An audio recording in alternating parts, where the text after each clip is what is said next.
In section 3.8, we began finding inverse matrices. So our first step is to find the matrix. Normally they just give us our matrix A, B, C, D. And we only dealt with 2x2s. So we want to find A inverse, and keep in mind an inverse matrix, if I multiply it by the original matrix, it's going to give me the identity. And we also learned the property, if I take any matrix times the identity on either side, left or right multiplication, I'm going to get out my original matrix. So we can do A inverse on the left, A inverse on the right, and we'll still result in the identity matrix, which for a 2x2 is 1, 0, 0, 1. Either way, in order to find the inverse matrix, what we first need to do, we broke it down into a couple of steps. Step 1 was find the determinant of A, that first matrix, and we wrote that a couple different ways. And then to jumble our original matrix in some sort of fashion, we said that we swap A and D and negate B and C. Alright, so looking at an example, if I have -1, 5, -4, 8, that is a 2x2 matrix, the inverse matrix is going to be the same size. So what I need to do is find the determinant. I'm going to label this, just for fun, matrix B instead.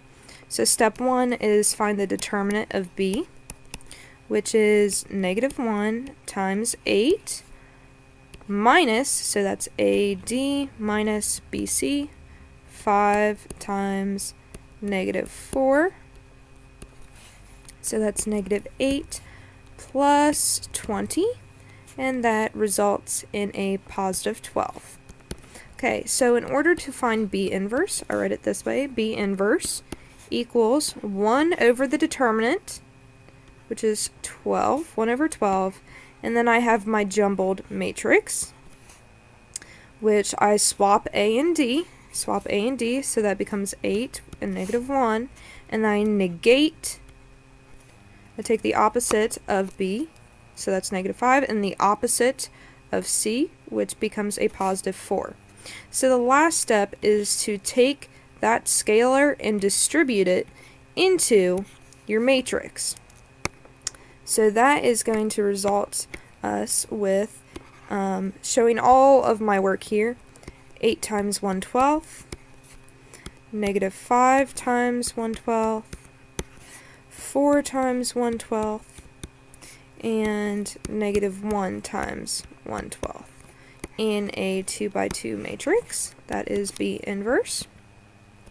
And your last step is to simplify these fractions. So 8 over 12, that's 8 over 12, actually reduces to 2/3. -5 over 12 does not reduce. 4 over 12 does reduce to 1/3. And -1 is not going to reduce any. So here's your final matrix. The last piece of this is if you were to check, is it the inverse matrix? Is it really the inverse matrix? So I would take my original one, so my original B times my B inverse, to see if I get out the identity. So here, just to double check, I may not require you to do this on the test, but it's just an easy check that you can do. So -1, 5, -4, 8, -1, 5, -4, 8, times 2/3, -5/12, 1/3, and -1/12. Alright, so if I multiply these, scooping and pouring, that's going to give me -2/3 plus 5/3 in my first position. Scooping and pouring, that becomes 5/12 minus 5/12.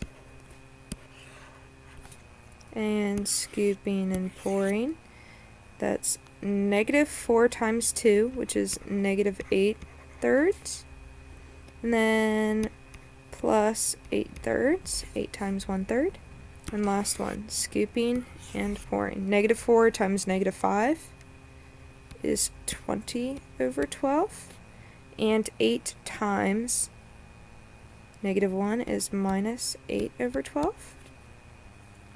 So if I were to do this math here, you should get 3/3, 0, 0, and 12/12, which, simplifying a little bit further, 1, 0, 0, 1. Alright, so it's true. I'm probably not going to ask you to do that check, but you do need to know that in order to check yourself for an inverse, you would multiply it by the original one and get the identity. The important part is being able to set up this piece with this formula.